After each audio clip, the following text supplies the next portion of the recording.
Bonjour à tous, j'espère que vous allez excellemment bien. Aujourd'hui on va parler des championnats européens, on va parler des 2 dernières journées. Pourquoi on n'a pas fait de vidéo hier? Déjà parce qu'il faisait très chaud. Et je me suis dit on commence à atteindre les 40 degrés, alors j'ai déjà fait pendant le Tour de France. Faut savoir que quand vous encodez une vidéo, ça consomme beaucoup de ressources sur l'ordinateur. Le processeur tourne à 100%. Je me suis dit avec la chaleur, il fait 40 degrés, au bout d'un moment, tu sais, l'ordinateur il va fondre. Non, mais c'est vrai que c'est pas top pour l'ordinateur, je me suis dit bon. En plus, petite séquence déménagement, donc c'était pas top. C'est pas moi qui déménage, hein, vous inquiétez pas, mais dans les jours à venir, enfin les jours à venir, peut-être dans 1 mois, 2 mois, vous allez voir, il va y avoir des petits changements de décor pour la chaîne. On aura enfin un décor, un vrai décor. Voilà, vous allez voir, il y a des petites idées dans la tête, ça va arriver dans les semaines. Alors, on va parler de semaines à venir, il y aura pas mal, il y aura je pense même une vidéo, peut-être aujourd'hui, peut-être demain, peut-être après-demain. Parce qu'il va y avoir quelques changements sur la chaîne, vous inquiétez pas, mais il va y avoir des petites évolutions sur le pôle l'Amérique Production, on va dire ça comme ça. On commence tout de suite, alors on va parler de la natation, et puis ensuite on reviendra sur les grosses médailles françaises, les grosses performances françaises dans d'autres disciplines.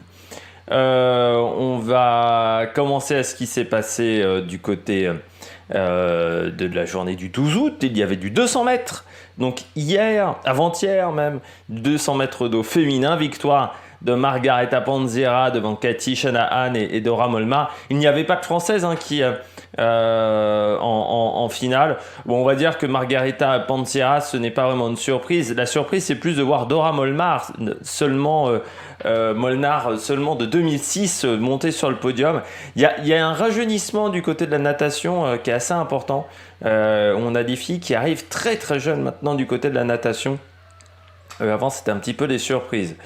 Il y a eu également la finale du 50 mètres papillon avec le titre pour Thomas Chekon qui a très bien couru. Il s'est un petit peu réservé sur la demi-finale, on en avait parlé, mais en finale il a vraiment sorti les chevaux devant Maxime Grousset qui a couru moins vite en finale qu'en demi-finale. Donc là il faudra voir ce qui a été moins bien entre ces deux courses, parce que avec son temps de la finale il est qu'à 1 centième de Chekon. Avec son temps de la demi-finale, avec son temps de la finale, il est à 8 centièmes. Et puis 3e, Ribeiro, qui a devancé également Constange. Là, c'est un petit peu la surprise, Constange, qui n'est pas sur le podium, alors que bon, il avait été très fort en demi-finale. L'autre surprise également, c'est Govorov, mais l'Ukrainien, qui est recordman du monde de la discipline, a toujours eu un petit peu de mal pendant ses championnats d'Europe. Mais voilà, Maxime Grousset, 2e de cette épreuve. On poursuit, et il y avait le 100 mètres nage libre, et là le titre pour Marit Steenbergen qui a dominé ce 100 mètres. Très clairement, il n'y a pas eu photo face à Charlotte Bonnet, il y a 38 centièmes d'écart à Charlotte Bonnet, qui prend la 2e place à Freya Anderson, la spécialiste de 200 mètres, la Britannique Freya Anderson. Mais belle perf de la part de Charlotte Bonnet, qui était très émue à l'arrivée. Charlotte Bonnet, parce que l'année n'a pas été facile, elle a rejoint le groupe de Philippe Lucas, et forcément il y a des petits moments d'adaptation. Philippe Lucas, c'est quand même un entraîneur atypique. J'ai lu même un livre, je vous en avais parlé il y a quelques temps, sur les entraîneurs, les managers un petit peu autour du sport, et il y a une interview de Philippe Lucas, l'interview elle représente vraiment le personnage qui est Philippe Lucas dans ce livre. Les Italiennes font 4 et 5, et puis Beryl Gastaldello, qui est également en finale, finit 7e.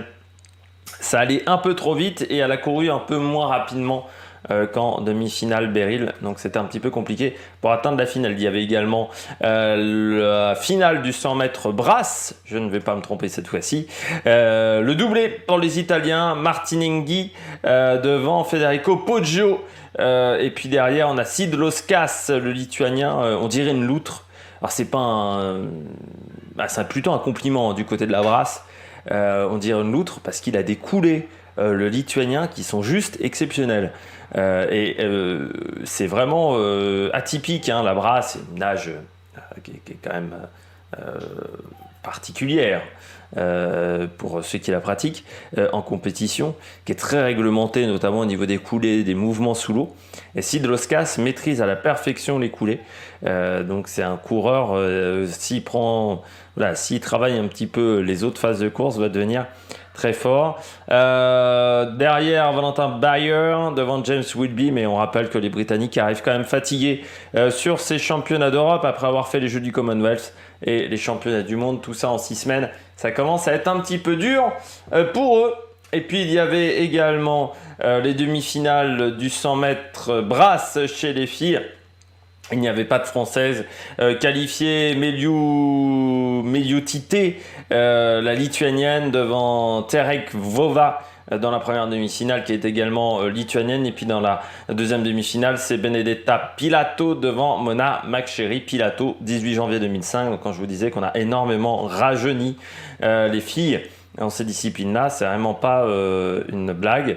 Ça, on en parlera après parce qu'il y avait la finale. Et puis, il y avait le 50 mètres papillon, on en parlera également un peu après.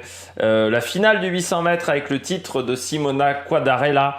Pas de surprise, hein, Quadarella, elle a couru vraiment tranquillement l'italienne face à Isabelle Marie Gozeux. La surprise, c'est Merve Tuchel, qui est encore dans les rangs juniors de 2005, qui finit 3e quand on sait que le 800 mètres, ça demande quand même de l'entraînement, ça demande vraiment de l'expérience, hein, les disciplines d'endurance. C'est vraiment très intéressant de la part de la Turque. Ça me rappelle un petit peu Katil Edeki, qui est arrivé très jeune sur sa discipline du 800 mètres, ces disciplines du demi-fond. Du côté de la natation et c'est vraiment très intéressant. Et puis là encore 2005 quand je vous parlais, la 4e qui est également turque, et 2004. On a vraiment un rajeunissement très fort du côté de la natation, ce qui est très surprenant. Il y avait également le 4x100 4 nages mixte, pas la discipline la plus facile à comprendre, ou en plus moi, je préférerais que ça soit une discipline pas mixte au niveau des nages. Je préférerais que ce soit plutôt nage libre, parce que déjà, donc, c'est compliqué pour avoir de la densité sur cette épreuve. Même en finale, il y a quand même des gros écarts. La France finit à 5 secondes. C'est quand même beaucoup en natation, 5 secondes. Les Néerlandais finissent avec quasiment 2 secondes d'avance sur les Italiens. Donc on voit qu'il y a un vrai problème de densité dans cette discipline. Et puis surtout, tu t'aperçois que le papillon, faut que ça soit, le dos, pardon, faut que ça soit un garçon qui démarre, et il faut que ça soit un garçon qui fasse également la brasse. Donc en fait, il n'y a pas de possibilité de varier les concurrents pendant la course, sinon tu te retrouves dans les vagues. Alors que si c'était de nage libre, il y aurait peut-être un peu plus de réflexion à avoir. On pourrait faire même un relais peut-être de 400 mètres. 400 nage libre, 800 nage libre, ou voir ce qu'on pourrait faire peut-être pour améliorer cette discipline, ou 50 mètres, 100 mètres. Voilà, mais je pense qu'il faut peut-être un relais de 4 fois 50 mètres. Ça pourrait être peut-être plus intéressant que ce qu'on nous propose pour le moment du côté du mixte, ou le 4 fois 100 4 nages mixte, c'est quand même compliqué. Et puis c'est dur à dire en plus. Et puis il y avait les demi-finales du 200 mètres avec la qualification d'Emewen Tomac. Et puis le grand bonhomme, c'est Johan Endoy Brouard qui a dû se qualifier tout seul. Mais on en reparlera un petit peu plus tard de ce Français. Peut-être qu'il aurait peut-être pris une médaille. Et voilà, on a tout fait du côté des événements de cette journée. On va donc repasser par la journée du 13 juillet avec l'après-midi.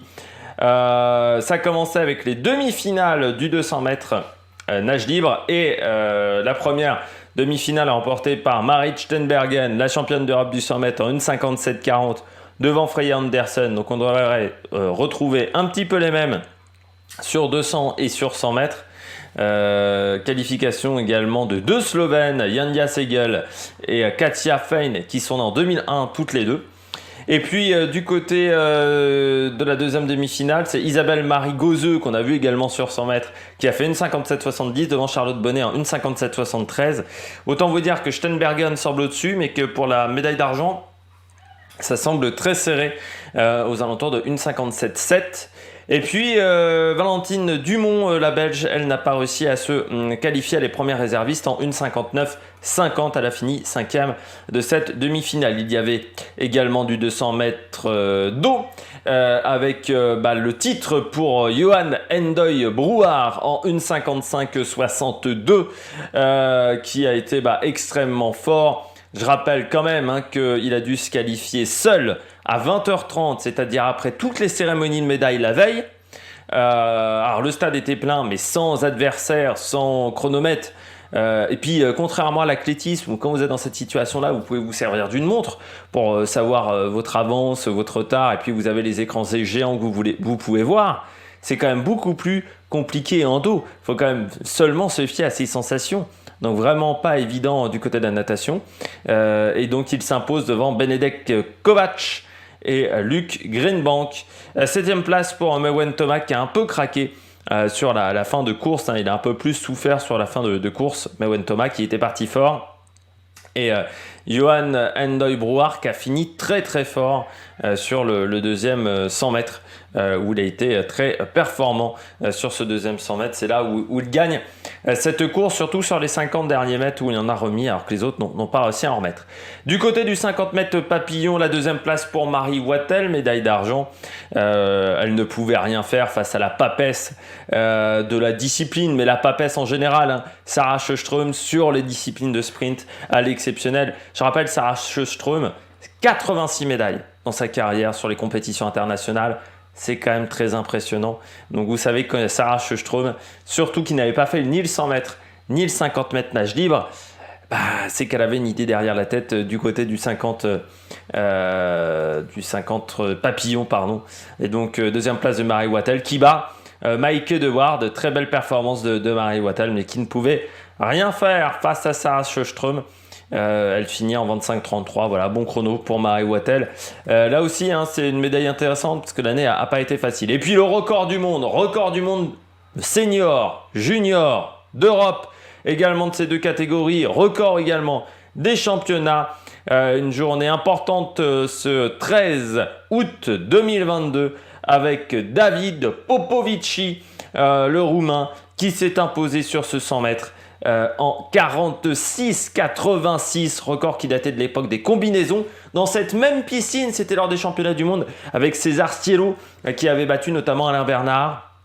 Deuxième, Christophe Milak. Troisième, Alessandro Merezzi. Et quatrième, Maxime Grousset. Il est parti un peu fort, Maxime Grousset, et il n'a pas réussi à tenir la distance, le Français. Avec sa médaille également sur le 50 papillon, où il a couru moins vite en demi qu'en finale. Qu'en finale qu'en demi, pardon. Il y aura des choses à apprendre pour Maxime Grousset pour prendre de l'expérience. Mais bon, David Popovici, il est que de 2004. Autant vous dire que Maxime Grousset qui a 50 plus, il va falloir apprendre très vite. Du côté du 100 mètres brasse, le titre pour Benedetta Pilato devant Lisa Angiolini. Ruta Mediu-Tite finit troisième devant Terevkova, la deuxième lituanienne qui fait 4. Pas de grande surprise, hein, c'est à peu près les mêmes qu'en demi-finale.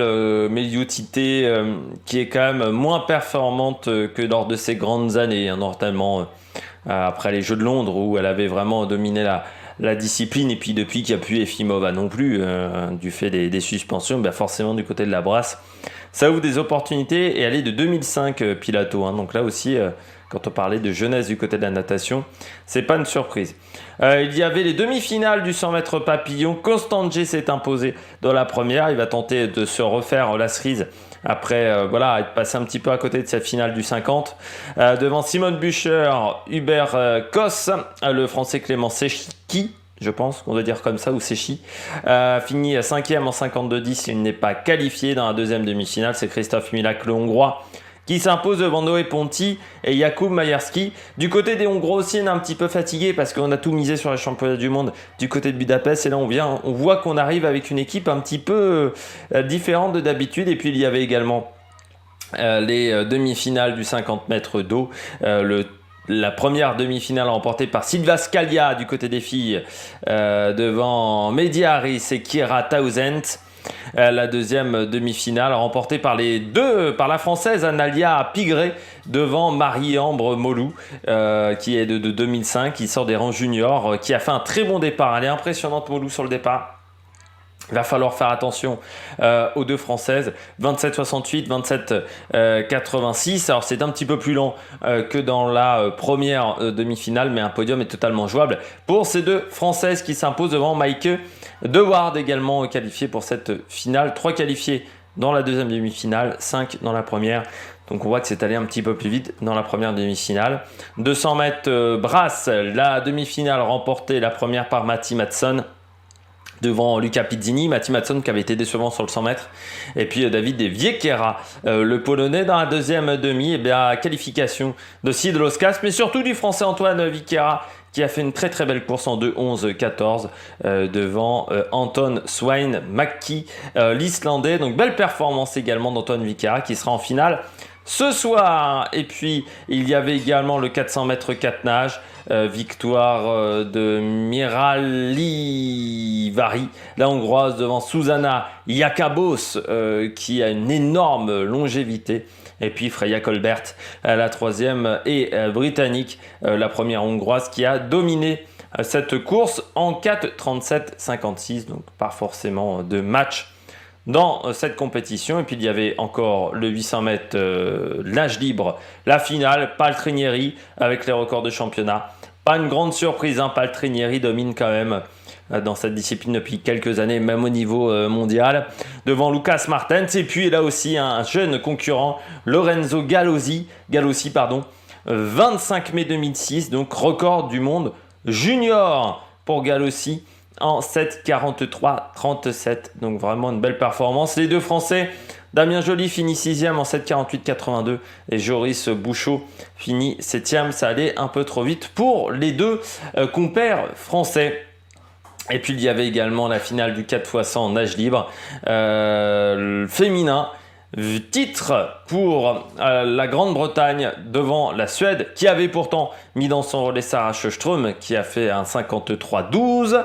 Mais la Grande-Bretagne a été plus régulière sur ces trois relais. Et puis troisième, les Pays-Bas, notamment avec Kim Bush ou Steenbergen, la néerlandaise, qui a vécu une grande journée. Les Françaises finissent 6e. Notamment avec Beryl Castaldello, un relais expérimental sans Charlotte Bonnet, avec notamment Marina Yel, Marie-Ambre Molu et Lucille Tessariol dans cette finale. Donc ça, c'est assez intéressant dans cette compétition. On passe désormais aux natations artistiques, également très intéressantes. Dans ce 12 août, il y avait le highlight où les Françaises ont fini 3e avec cette finale 89-200 du côté des Françaises qui finissent 3e derrière l'Ukraine et l'Italie. Largement devant la Hongrie qui finit à 4e. Donc très belle performance des Françaises dans cette discipline. Nouvelle médaille pour les Françaises. On a une équipe intéressante pour la prochaine compétition. Et puis il y avait, qu'on revienne là, également les compétitions en duo où il n'y avait pas de Française. Titre pour l'Ukraine devant l'Autriche et l'Italie. Et puis il y avait également les compétitions en mixte, également en duo. C'est l'Italie qui s'impose devant l'Espagne et la Slovaquie. La Belgique finit 5e de cette compétition. On a fait le tour de la natation. On passe désormais aux autres compétitions. Il y avait lors de ce 12 août du côté du BMX la compétition féminine.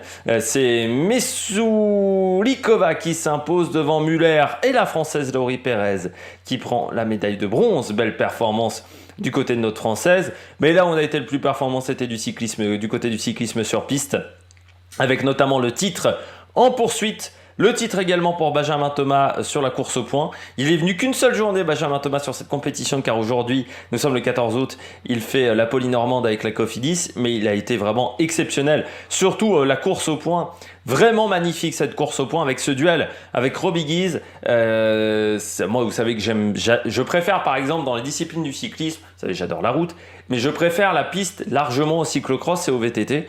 Donc Benjamin Thomas, vraiment c'était une magnifique épreuve de cyclisme sur piste. On a eu également la finale par équipe du côté du sprint masculin. Eh bien on finit deuxième derrière les Néerlandais. Je rappelle les Néerlandais, notamment Daryl Avresen, champion du monde. C'est dommage, on a raté notre départ, ce qui fait qu'en finale l'écart est assez important. Et puis les Polonaises nous ont battus par contre dans le match pour la médaille de bronze chez les filles et on remporte la médaille de bronze du côté de la poursuite féminine. Et du côté du scratch, C'est Anita Steinberg qui s'impose devant Jessica Roberts et Wielowska. La Française Jade Labastug finit 16e dans cette épreuve, en sachant que le scratch, je rappelle, c'est 10 km et contrairement à la course au point, vous avez un système de points, vous avez des sprints intermédiaires. Là, il n'y a pas de sprint intermédiaire, c'est vraiment le classement à l'arrivée de ce sprint. Donc ça ressemble un peu plus à une course traditionnelle. Il y avait également du triathlon avec les filles, victoire d'Emma Lombardi devant Lindemade et Stanford pour cette journée du 12 août. On passe désormais à la journée du 13 août avec notamment le BMX freestyle et le titre pour Anthony Jean-Jean, avec une magnifique finale chez les garçons. Autant chez les filles on s'est un peu ennuyé, autant chez les garçons ça a été une grande finale. 93-60 pour Anthony Jean-Jean devant Karian Riley qui avait fait 82-10 sur son deuxième run.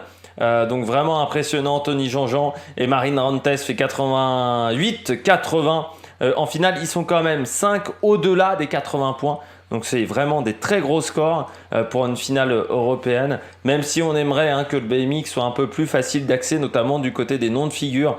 Vraiment quand on end on the wall, ça prend autant de temps de dire main sur le mur. Donc pourquoi ne pas le dire en français, monsieur Choupin? Je suis pas pour le français à tout prix dans tous les sens, mais bon, quand le terme existe en français, on peut le dire en français, et quand ça prend autant de temps en anglais qu'en français, je vois pas quel est l'intérêt de le dire en français. Et puis surtout expliquer les figures, ça serait peut-être pas mal. On est sur France Télévisions, on n'est pas sur MCS Extrême, donc expliquer les figures, c'est pas mal. Par exemple, un flair, pour vous expliquer à peu près, c'est un saut en flip, mais vrillé, voilà, avec une vrille à l'intérieur. Donc, ça serait peut-être pas mal d'expliquer les difficultés également. Il y avait également du cyclisme sur piste. Ça n'est pas passé du côté de la poursuite, du côté de nos Françaises qui n'ont pas réussi à rentrer en finale. Le titre pour Maike Kröger devant Lisa Brennauer et Victoria Gosini. Lisa Brennauer qui prend sa retraite à la fin de l'année. Du côté des garçons, Nicolo Heinrich s'impose devant Plebani et Moreau. Dans l'épreuve du scratch masculin, c'est le titre pour le portugais Yuri Letao devant Malcharek et Efting. Et notre français finit, hop là, je ne sais pas si ça va s'afficher rapidement. Si, Donovan Grodin de Arkea finit 6e dans cette épreuve du scratch. Et puis il y avait l'élimination chez les filles, le titre pour le Tekopeki, la Belge qui s'impose devant Pfeiffer Gorgi, Mylène Dezotte et Valentine Fortin finit 4e, elle était championne d'Europe en titre. Dommage pour notre Française Valentine Fortin qui finit au pied du podium. Et puis il y avait également le sprint pour le moment avec les quarts de finale. C'est passé pour Sébastien Vigier et pour Ryan Elal en quart qui auront en match en demi-finale notamment Armi Steinbull et Jack Carling. Donc ça sera France-Angleterre, France-Grande-Bretagne en demi-finale du côté du tournoi masculin. Et du côté des filles, on n'a fait que les qualifications, donc c'est aujourd'hui je pense qu'on va faire les quarts et les demi, peut-être du côté des filles. Il y avait également de l'aviron. On n'a eu aucune médaille du côté de l'aviron. On n'était présent que sur le 4 de couple où la France a fini 6e en finale. Sinon on était présent dans les finales B.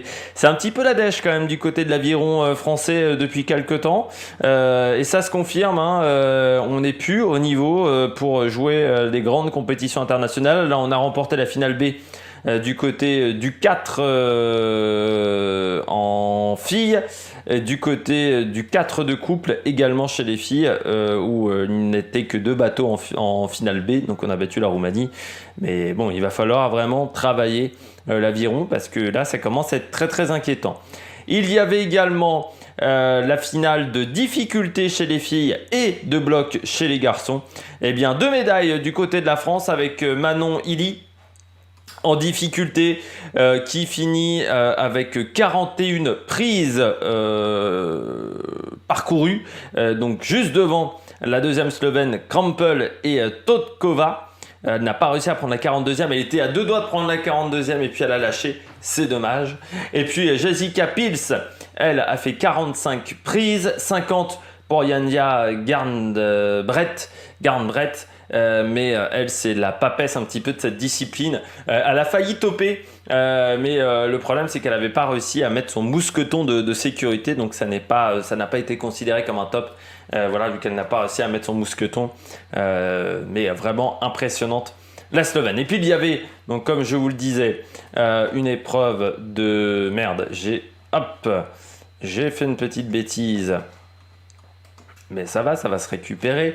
Il y avait également une discipline de bloc. Et du côté du bloc, eh bien, c'est Sam Avezou qui prend la 2e place derrière Nikolai Uznik et Adam Ondra. Le Tchèque qui était presque décevant parce que c'est vrai que normalement lui aussi c'est un peu le mec qui domine dans la discipline, et Sam Avezou très jeune, champion olympique de la jeunesse dans cette même discipline, donc vraiment une jeune pépite. Et puis Mejdi Schalk, le 2e français qui finit 4e, mais pas très loin de Adam Ondra.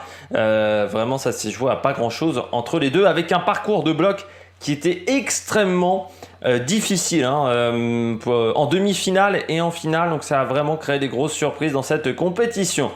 Le début du tournoi de tennis de table avec des Français s'est passé pour notre paire en double féminin avec Océane Guisnel et Charlotte Lutz qui ont battu